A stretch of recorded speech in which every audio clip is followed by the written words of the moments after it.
Everyone enjoys getting out on the town for some live music.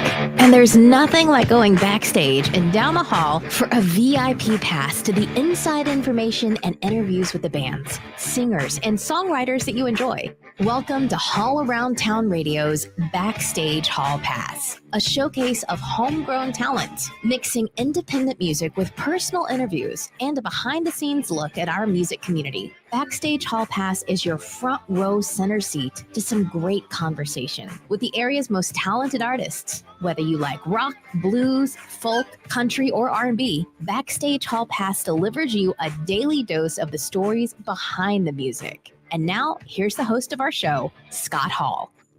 All right, everybody. Good afternoon. Patrick Witt, thank you for being here. Good to have you with us here at Hall Around Town Radio's Top 5 Tuesday. We do it every Tuesday at 5 o'clock. And want to welcome you to the broadcast today. We're going to have a good topic today. Hopefully we'll get some great folks chiming in on this one. It is a beautiful day outside, though. I will say that. It's a beautiful day outside today. So we'll see how many live folks we get. But if you're watching after we're live, you're welcome to leave comments about this. Glad to have you drop a comment in and let us know what you're thinking. Topic today is going to be a lot of fun. Basically, it's people who are looking to try to enhance their musical career, things you can do to kill your musical career. Now, we all know bands that have basically killed their career for one reason or another, or short periods of time, and or long periods of time at that. So if you have an example, throw it in there. But we're going to chat about ways bands and artists can kill a fine music career today. Ought to be interesting as we do this thing. Steve Downey, thank you for being here. And also good to be here, Patrick says. Well, it's good to have you here, Patrick. Hi, Barbara. It is a beautiful day. We're glad to have you here with us. Jason Roy from Six String Hustle in the house. Good to have you with us. Stephen Bell from Don't Tell Steve. Had a chance and a pleasure to be with them on Saturday night. A blast. Great show from Miss Stephanie Maples and Don't Tell Steve. Good stuff and wonderful production, Mr. Stephen Bell. As always, Diana, thanks for dropping by. It's good to have you with us. Take some photos of this, Diana, if you will. It may be a classic. You never know. You never know what might happen. But welcome to the broadcast, guys. You're watching us here from the Hall Around Town Radio studios in beautiful, beautiful downtown Springboro, Ohio. So it's great to have you with us. Casey Gomez in the house. Good to see you with us from CFG and the family. Yes. CFG. Wonder what that stands for. Probably if I said it out loud, I wouldn't be on here much longer. Yes. Douglas Hunt is in the house. Glad you're back in the borough. Hopefully to see you tomorrow night. Better be there. Better be with me. Yes. What's up, Chris Reese? Thank you for dropping in today. Good to have you with us as always. Glenn checking in on the YouTube channel from The Wanderers. Yes. So if you're watching on the Book of Face and seeing my blurry image, you could be on YouTube as well, watching a more clear image. That's the way it works. And a better audio feed, but I don't know why it's so different. It's kind of wild. Let's get to the topic, though, today, because I've got a small window to get this in, and it's a lot to talk about. So let's talk about, and you know, one thing we love about this show is your opportunity to make comments, or if you really feel froggy and you want to call in, you're welcome to call in today. And I can, if you say I want to call in, just say so. I'll give you the number, and you can definitely call into the studio. And what is Diana saying there? Chords played in the music. Okay, there you go. We'll call it that, won't we? We will. Patrick Witt, thank you so much. Yes. So, hello, Chris Cartwright. Happy birthday to you, by the way. Happy birthday. She's 29, Chris is. Yes, Casey Gomez and Mike, thank you so much for the comments, guys. Keep the comments coming, if you will. And Kara, that's on my list. Talking politics is a good way to trash your career. Yeah, it's been proven time and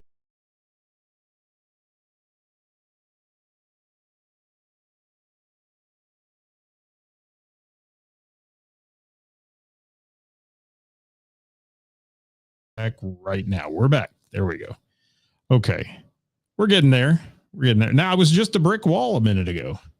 Another brick in the wall. So Kathy Laverde in the house. Thank you, Kathy. Thank you for being here. And Carrie, thank you for dropping by. Miss Kathy Laverde. She's host extraordinaire at the Bell and the Bears Gym. And the firecracker redhead with the bass guitar. Charles is saying ego will destroy your career. Yeah, I've got a good list today to talk about. And Mike, thanks for being here. So if you know of a way that a musician can absolutely trash their career, as we posted on our page today with that little the guitar getting thrown in the trash can type thing, throw it in there. And I knew I knew when Chris Reese was on here. Where's my drum roll that he would say something like this? Some groups build their whole career on talking politics. Well, the entire 60s was built on political statements and songs. I mean, protest songs, those kind of things. It's always been a trend in music. However, I will say this, as we have aged and music has aged, people will, how do I put it? They will be bolder and more outspoken and anti this and anti that. I mean, music has been anti-government for years and years and years and years. We know that. And that's going to be a whole nother topic, but is one of my points in there. And you can go back through time and realize certain things have trashed your career. I mean, image is a huge one. And image is not always taking a political stance or anything like that. Look at Billy Squier. You want to see a story? Look at Billy Squier in the 80s. He was on top of the world. And one video killed his image. Whether it's right or wrong, one video killed his image. It did. Video killed the music star there, literally. So, yeah. Hello, Julie Rossello. What else we got going here? CFG or blues chords. Thank you, Casey Gomez. That's not what I called it and not what I heard it was called, but we'll just leave it at that. We'll leave it at that. What's going on, Kathy Laverde? Thank you for being here. Forget to play the photographer. Yeah, well, you do all right. What do we got? Canceling shows, getting a vote in there. Yes, absolutely.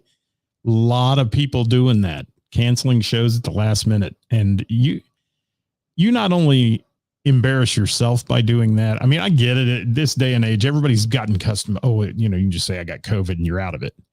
But everybody's gotten accustomed now to being able to short notice cancel. And there are venue owners who don't take that very kindly. And when you do that 2 or 3 or 4 or 5 times, what happens? They cut you out of the mix. They do. Jimmy Kilroy, thanks for being here. What's Gary got to say today? Oh, hello. Watching and listening from the Simmons Sanctuary in Latonia, Kentucky. Thank you, Gary. What's Charles saying here? Let's see. As a music manager, ego and thinking you cannot learn from others and other genres. Thank you. That's a great one. It is. The triangle of, please, Robert, will you add to that? The triangle of self-obsession. Can you give me the 3 sides of the triangle there? I'd love to hear it. I would. Yes. Cricket. Hi there. You're at Kings Island Water Park and tuning in. Well, tell everyone at Kings Island we said hi. Be careful. Don't go into the water until you've spent an hour sitting after you eat. Didn't your mom ever tell you that? I think so. Those are old wives' tales, but yes. Never book yourself out too far, Charles says. Yeah. And there are a lot of venues now that are booking for an entire year, and sometimes that bites them, bites the venue, bites the artist, because you never know who's going to be in your band a year from now. Let's face it. That's the nature of the business sometimes. Some bands have been together for 30 years. Other bands, not so much. And nothing worse than having your bass player back out on you 2 days before a show, and you got to scramble to find one. And then you call Patrick Witt and you say, get over here, Patrick. I need you. Steve Downey, marrying your 13-year-old cousin. Well, Jerry Lee, yes, sir. It can kill a career. It can. Oh, shameless plug here. Has nothing to do with what we're talking about, but we'll throw it in there for Mike because he's with the Whammies. in President's Park in Englewood, Edgewood, Kentucky tonight, 7-9. Okay, there you go. And Patrick is on the YouTube channel too. He says, yes. So what do you think? What are some reasons that could kill an artist's musical career? And, pissing off the Catholic Church, Sinead O'Connor. Well, yeah, but, and that was every bit her fault. I mean, you can do a lot of things. You can be outspoken. You can be a lot of things. But when you tear up the Pope's picture on Saturday Night Live, one of the biggest stages in the world for artists, that's a pretty bold statement. You're either figuring you're going to be a hero or a zero. And unfortunately, she hit the zero mark after that with a lot of people. Scott Luck says he's had 2 drummers quit in the last 4 months. It's interesting. And there's so many dynamics in a band with who's more important, who gets paid more, who doesn't, who's this, who's that. I don't want to get into band politics. That's a whole nother game in itself. But let's see what Casey's saying here. How to trash a music career. Ego, entitled attitude, excessive drugs and alcohol, not working hard enough, not knowing your worth. Well, you've just about hit all of mine, Casey. Thank you for that. That's a whole lot of them. Uncontrolled drinking can kill a career. Yes, it can.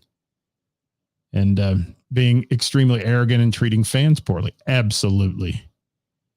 And a lot of people out there, Julie says she knows a drummer. A lot of people forget where they came from in the music business, unfortunately. And some of it is the nature of it. If you become a star, you have handlers, you have people managing things, you have all this stuff, and your access becomes smaller and smaller to your audience. That's a given. And sometimes it's not their fault, the artist's fault. And Gina says, agree, Casey. Thank you, Gina. What's Kathy got to say here? Dixie Chicks had a rough go after bad-mouthing the U.S. president back in the day. Yeah.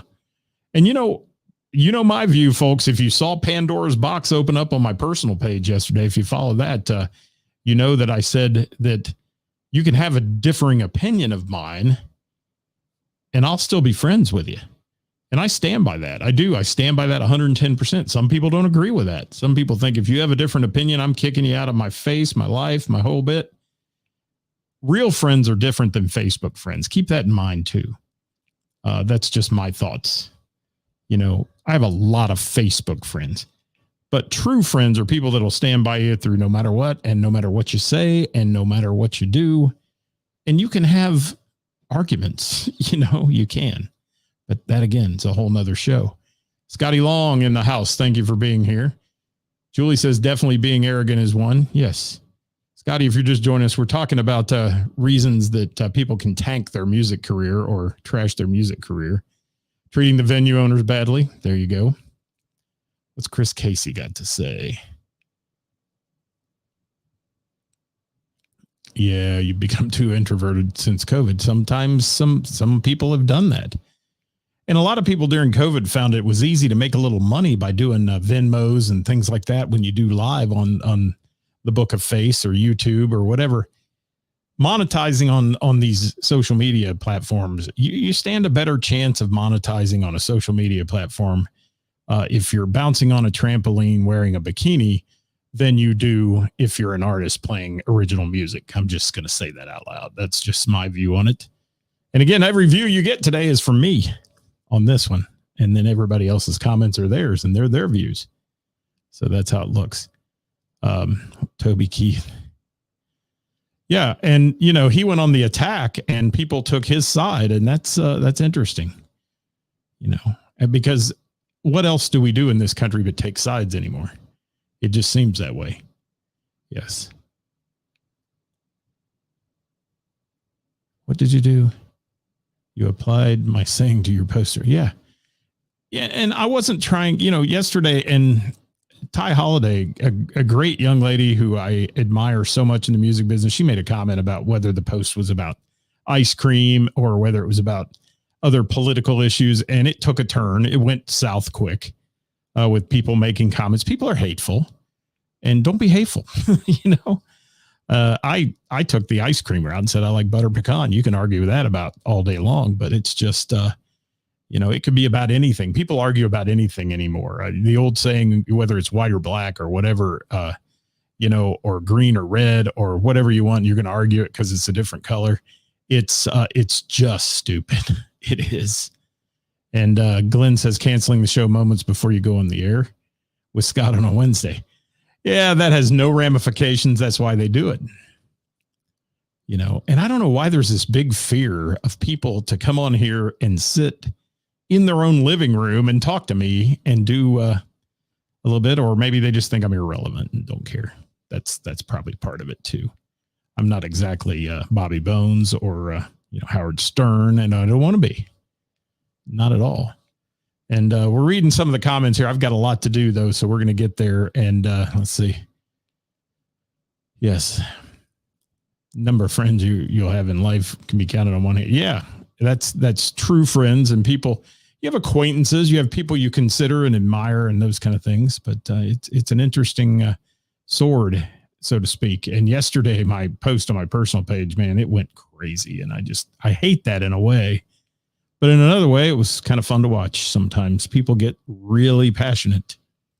They do. And the guys that made comments about things about social media being the root of all evil, I believe that sometimes. We're on social media here. I know that. That sounds hypocritical, but a lot of times social media is a platform for grandstanding. It is. Yes. That's a great comment, Barbara. Thank you. Losing your humility. Thank you for that one.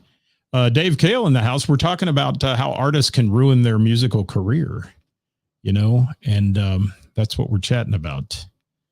And Kathy's cooking and listening. So, or Kara is. I'm sorry. I thought it was Kathy, but Kara said she's cooking and listening. Thank you. Yes. And Scotty's saying, thank you. I wouldn't say that either, but I appreciate that comment. And there are people out there who talk crap, but we're going to get there. Let me get started on some of my lists because I've got a lot to do. And Don, that's a fact. Thank you, Don, for your comments yesterday. And I appreciate everybody that commented on any post we have. And it is a double-edged sword. And Kathy says she doesn't cook, but she likes to eat. Kathy goes out to eat a lot. And I see her food pictures and I'm jealous. Yes, I am. So let's go deep here. First of all, let's start way down in my list. And one that I've seen and I've had, it doesn't have to be the band. The band can be very good. The band can be excellent. But if the crowd you attract is not a crowd that is welcomed in, and don't read too much into this. We're not talking about whether you draw a crowd that's gay people or you draw a crowd. We're not talking that. We're talking about a crowd that brings violence to the venue or stupidity to the venue, that are, as to coin a phrase from Roadhouse, professional chemists and drinkers and those kind of things. I kind of paraphrase that, but you know what I mean? And it's hard enough for bands to attract fans to come see them all the time, not to mention those who want to come in and get drunk and fight. And we've had some bands that I've done shows with in the past at bigger venues that brought a fighting crowd in and no one wants to be there. So the next show, it doesn't draw as much because people are like, I'm not going to be in the middle of that crap. And I get it. I mean, I do. People don't want to go somewhere. They want to go hear music. Chris Casey says being racist, bigoted will ruin a career fast, and rightfully so. Yeah. And I got to add what we were saying earlier, political in there as well. It does. And it's proven it time and time again, unfortunately. And, they'll tell you that anytime you take a stand in your public eye life, you're going to lose half your audience now. That's just, you better be ready for it. If you're ready for that, so be it. Stand by your man, as they say, and do whatever you want. But you're going to lose half your audience. So down number 17 way on my list is like having a violent audience. And then the other thing that'll ruin a career, and I'm going to say it out loud because there's so many bands that are unfortunately doing this, pay to play. God, if you want to really just humiliate yourself, go pay to play somewhere. I mean, that's happening a lot. These promoters, some of them are seedy people, and they'll put 8 or 10 acts on the bill and have you pay, and you got to sell so many tickets to be able to be on the stage and all that crap. So, paying to play or paying to be put on a show flyer, your name on it, is silly. When in this day and age, who's looking at flyers, first of all, unless they're on social media? And I mean, nobody's out driving around looking, oh, look at that telephone pole. It's got the concert on it tonight, like we had in the 70s. Doesn't happen that way. What's Scotty got to say here? Yeah, reserving tables. Oh, we had that issue last Wednesday at Heather's because of the weather, and it was dicey on the storms and it was hot. And we had 60 no-show reservations. We still had 200 people, but we had 60 no-shows who took up table space, and they were shoving people back into the back corner because of these reserved tables. That don't get me started on that one either. Yes. And the other thing, while we're talking about reserving tables, this table's for the band. It's the premier table in the venue. Well, all those people that are your friends or your family, they've seen you play before. They can sit in the back. I mean, give those front row seats to people that want to come see you play and are going to be fans of yours. Jason says, never sell yourself short. Absolutely. And Jason Roy, you've come out of your shell unbelievably in the last year, because I think you used to have an opinion of yourself that wasn't as good as it is. And it is now. And you're doing a great thing now. So good for you. All right. Most venues look for a high social media following. I know, and which leads me into some other things we'll talk about in just a minute. What's Marianne? Oh God, Marianne. I cringe when I see her comments. I never know what she's going to say. Yeah, being a waitress. Well, that's a positive then. Yes, I agree with you 100%, Marianne. Sometimes, Marianne's a little vocal. We love her, but she's vocal. She can be. Stands by her ground, she does. All right. Be yourself, don't be fake. Thank you for that one. That's a good one. You are welcome, Jason. I'm proud of what you've done, man. You've risen from the ashes, so to speak. You should call your band Phoenix. Yes. Thank you, Dirk Turner. I'm not preaching today. We're just talking. That's what I love to see your comments. Keep them coming, because we're talking about ways you can ruin your musical career and charge for reserve tables. Well, that's, if the bands do that, then they're silly. That's dumb, because you want people to come see you. The last thing you want to do, I mean, if somebody charges a cover charge, the venue to pay the band, I'm all for it. I mean, I went to the movie the other night, it cost a ton of money. So, pay for your entertainment. But Don says, we love Marianne. Thank you. And yes. Yeah, good confidence builder there, Barbara. Thank you for that. And Chris Reese said, actually had a promoter tell us they wouldn't consider booking us without a certain amount of social media likes. Yeah, and that I've heard that time and time again too. They go look at that. We'll talk about social media here in just a moment. I've got to really get cranking, guys. So I'm going to get your comments in. If I don't, I'll try to pop them up on there. Marianne, we're talking about ways you can destroy a music career, and yeah. So let me keep rolling here. We were talking about paying to play. That's one. I'm a big proponent of press kits. A lot of people don't believe in them anymore, but I still think if you send out a good press kit to a venue owner, that it will impress them into at least looking at you. One thing that goes along with that, and I'll say it, so many of your friends and those who show up, and we'll call them family or friends, fans, whatever you want to choose to call them, they're gonna get there, and they're gonna take videos of you. Take your Facebook page and set it to where you have to approve the tag. That is, I see so many posted videos that unfortunately the band sounds really good. They sing really good. I know they do, but there's always somebody in the background of this video that's being taken from the audience, drunken, singing about 4 keys off, and it blends in with the band. It makes the band sound like they're horrible. So keep that in mind. The videos that you put on your page are usually the ones the venue owners go look at. And if somebody tags you in a video and it's on there, make sure. And there's no harm in asking people to take them down too. If they put them up and you're a band, you say, hey, it didn't reflect us as well as we'd like. Would you mind taking it off your page? Most people would be glad to do that, especially if they're trying to support you. Absolutely. Let me see what I got. Well, Kathy and Marianne are going to eat, I think. And how you doing, Brian? Thanks for dropping in today. And yeah, want to trash your music career, be R. Kelly. Amen to that, Chris Reese. That's one right there. That's a perfect example. I mean, the things you do will haunt you if you do them and they're bad. And Kathy says phone videos can be horrible.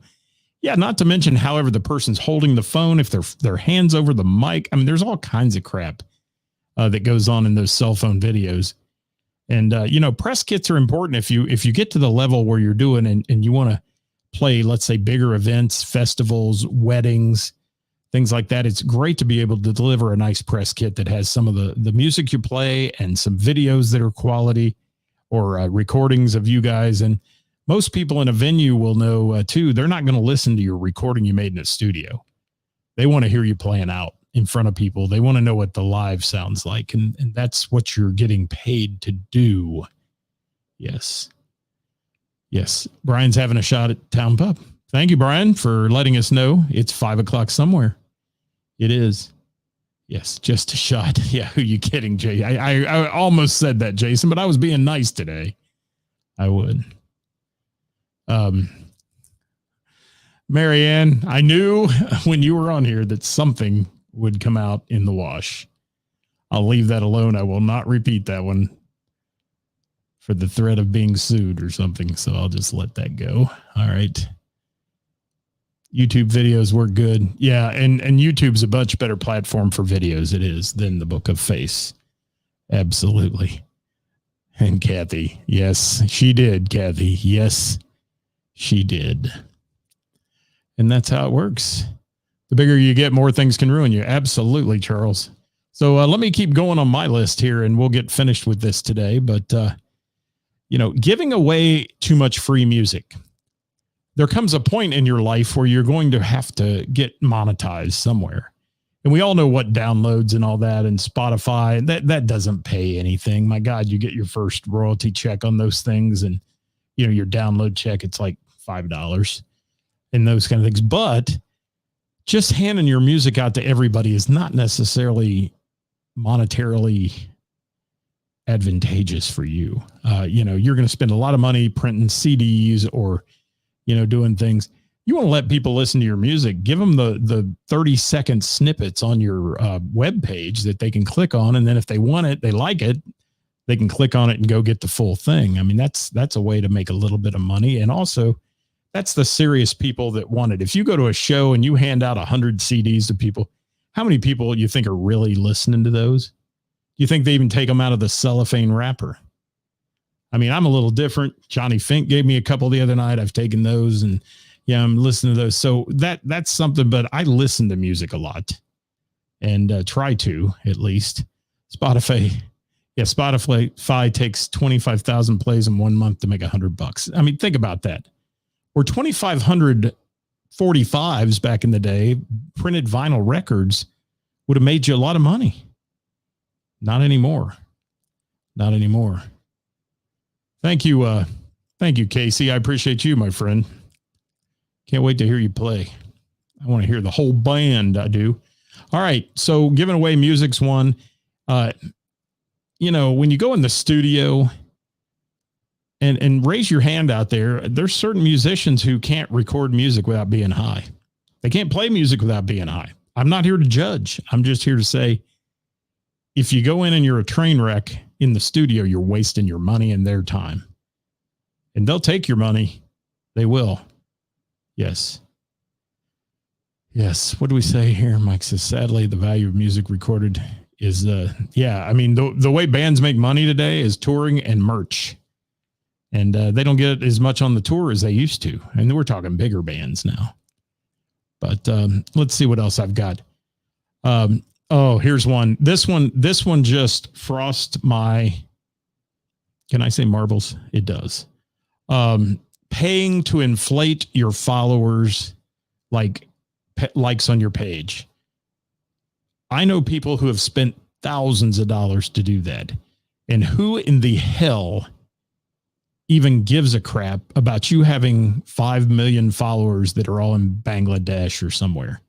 Because there's companies out there. I mean, you can pay them money. They'll get you the likes on your page. That you can pay for. I could have 20,000 followers tomorrow if I wanted to sink the money into. But why? What do those followers get you? They don't get you anything. And that's another way to just tank your career in a hurry, because people look at you like, say, oh, you're a local guy and you've got 2 million followers, maybe on TikTok, maybe on YouTube, if you become a social media sensation. But the Cash Me Outside girl went on Dr. Phil and she blew it up.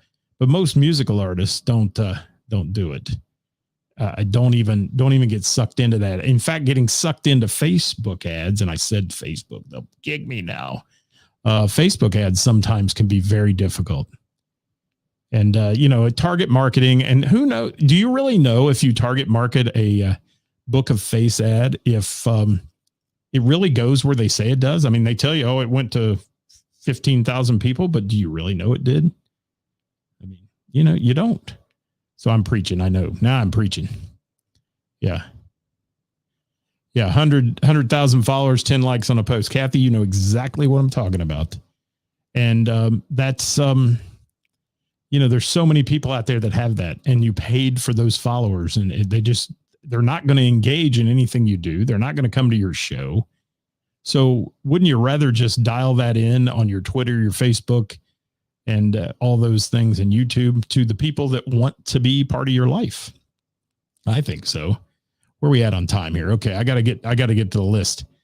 Number 11 killer I think I have on my list for artists is being in it for the money. If you're in it for the money, all you guys raise your hand out there if you know that if you're in it for the money in music, you're in the wrong place. It's got to be a passion. It's got to be a love for music. It's got to be a love for entertaining and those kind of things long before you ever can deal with it. Scott Luck, thank you for that. Be honest with yourself. Yeah. And I'm going to keep rolling up here. Not being available is another thing. I mean, you want to be one of the bands that earns top dollar, but you're not available. That's a huge one. If somebody wants you to book you, you got to figure out how to do that. And so often now what I'm seeing is so many bands everybody's in 6 projects, and it's like, oh, I can't do that. I'm playing with this band this weekend. I can't play there. And it's interesting. And Marianne said, speaking of original songs, can't wait to hear 1330. Yes. The greatest availability is availability. Yes. You've got to be ready. Thanks, Josh. I appreciate you being here, man. Tell Lee Dixon I said hi. I miss seeing Lee. All right. Your bandmates probably make up the hugest part of whether you tank your career or not. Choosing bandmates that don't share your same philosophies and all that. You got to have a band that's cohesive. That's in there on my list. And you got to have a long-term vision of where you want to go. I mean, you can say, oh, I want to be a Nashville recording artist. I want to move to Nashville with the band. Well, 3 of the guys got full-time jobs and families here, and they're like, that ain't happening. So align yourself up with people who are like-minded and have the ability to do that. And thanks, guys, for all the comments. I'm trying to get them popped up here. Barbara says auto-tune. Well, that's a whole nother show. And don't lip sync or use tracks. A lot of bands doing it today. A lot of bands playing tracks today. They are. Yes. Yeah. Playing in a number of bands and not talking about fill-ins. Yes. And bandmates that think they're the only people that can write a song. Well, there you go, Mike. That sounds personal. It does. All right. Let me keep going here. I got to roll out of here. Making music that sucks. Or playing all original content out at a place. Very few artists can play all original music all night long and draw a crowd every week. Just doesn't exist, unfortunately. I wish it did. I wish every artist out there could play all originals, but anybody that's playing and on this show right now will tell you that if you do all originals, the night is not as good as it is if you're playing some positive covers that people know how to sing along to or be part of. It's just part of that. Charles says tracks aren't bad. So there's Charles' opinion on that. So there. And Charles, I'd love to hear more on that one. And what's Scary saying? Dating is Gene thinking. Yeah. That's interesting. All right.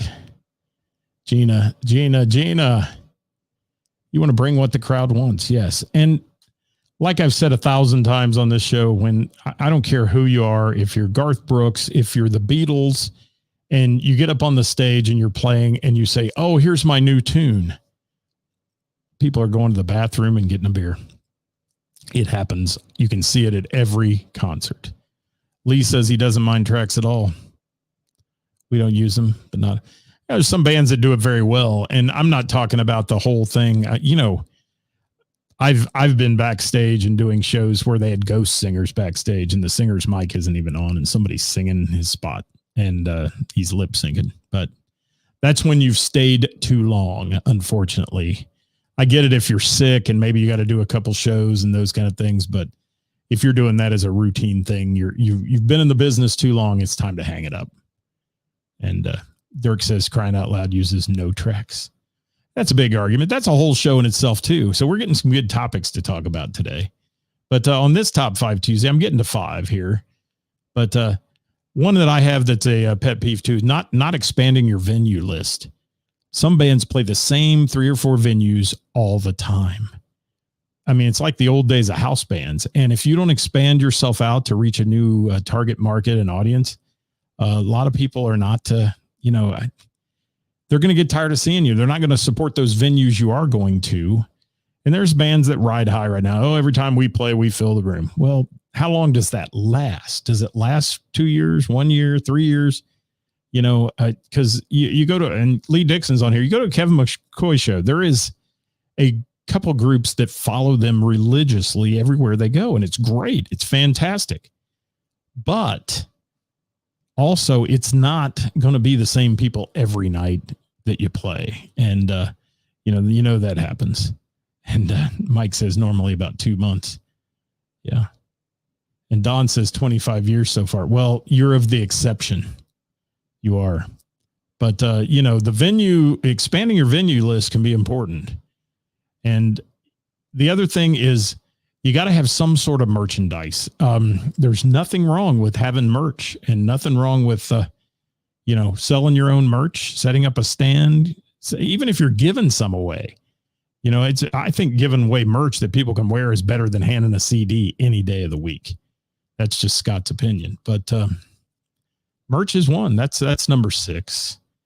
Number 5 is not having a real social media presence in this day and age. If you say, well, I'm not a social media guy and I'm not going to do that, odds are you're not going to be out there when people are looking for places to go and do.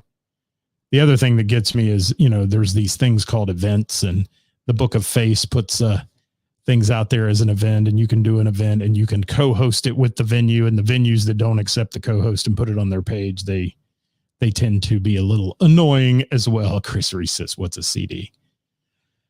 Well, it's like me saying, what's an 8-track, right?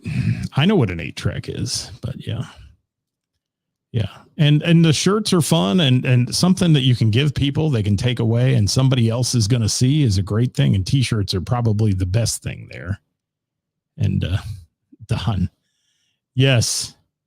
So that's my number 5, not having a real serious web presence, whether you've got a website you refer people to or a Book of Face page, a YouTube channel, all those things are good. And if you're not promoting that during your shows, you should be, because everybody's looking at their phones during your shows. Obviously, let them type in that name and hit like on your page. In fact, stop the damn show for a minute and tell them to all go to your page right there and like, and you're going to pick one of the people who liked it tonight to get a free t-shirt. I mean, it's amazing how many people hit it up. Went to the KISS show. David Garibaldi did a great painting, in music inspired painting at the beginning. They had a thing. If you go donate $5 to his charity, you get a chance to win the painting. Everybody in the arena had their phone out. So, they make 20 grand in a night off of that. So that's fun stuff to do. So think about that. Just market yourself. Number 4 on my list is choosing to go super political. I'm not getting a big fighting match with anybody on this, but if you pick sides, it takes fans. If you don't even mention it, Call yourself a sellout if you want, but if you don't mention it, you still got all those fans that love you and your music. But in this day and age, all it takes is you to make one little political stand one way, the other, either side. I don't care what side you're on. It's going to cost you people. It is. And that's just a given. It's the way the world works. And Gina says, leave the politics out of music. Amen, sister. That's the best statement of the day right there. Just let yourself play music and let the people enjoy it, you know? And, and some people take a stand. I mean, I've been to Aaron Lewis concerts, man. Let me tell you, Aaron Lewis takes a strong political stance. He's still got fans, but he's not selling out 5,000 seat arenas either. And that's politics and music don't mix. That's just my number 4. Number 3, relying on some sort of person who says they're your manager or anyone besides yourself to build your social media platform and your career is suicide. I'm just going to say that out loud. It is, if you don't, when you're starting out, don't do it yourself. I mean, I get it. When you get big, you got to have people, your handlers, your people to do all that.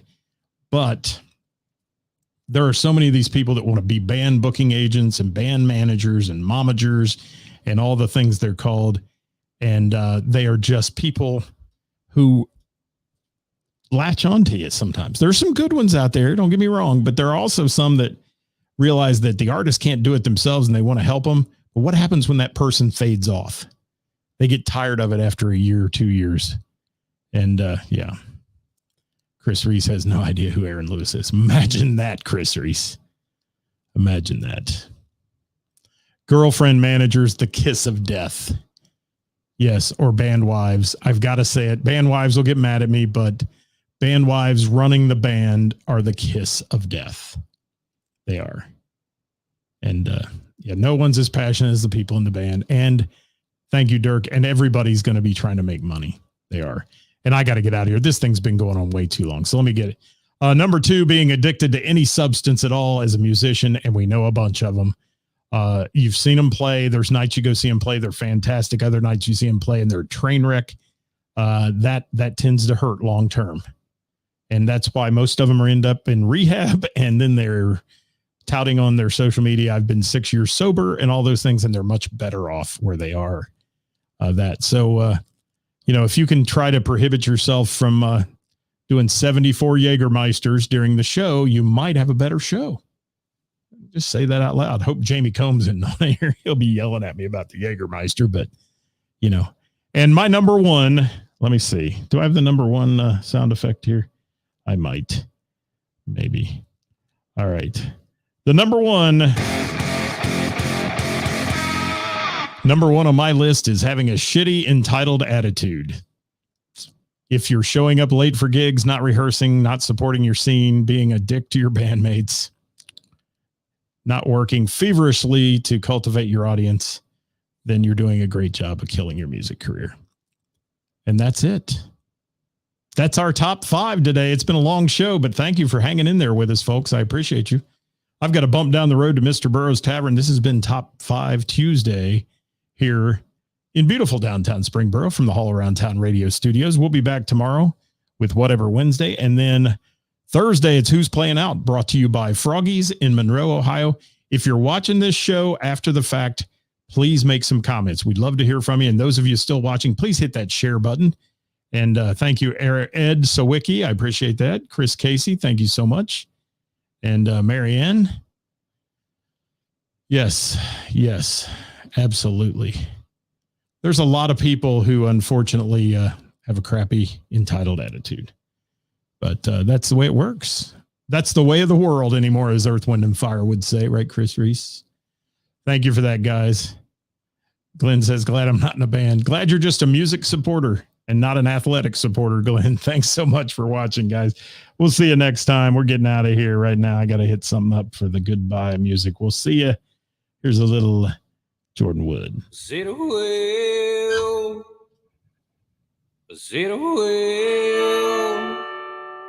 well, they count me up in Maysville and said, boy, you're going to jail. Mama ain't around to go your bill. 18, young mean man, I was stupid and dumb. Always accused of having just too much fun. Till 2 in the morning off some back county road. They said I was swerving and driving just way too slow. A white powdered bag will get you too damn near. I fell out of that Pontiac, said, officer, please hold my beer. And now I'm busted, in Ohio.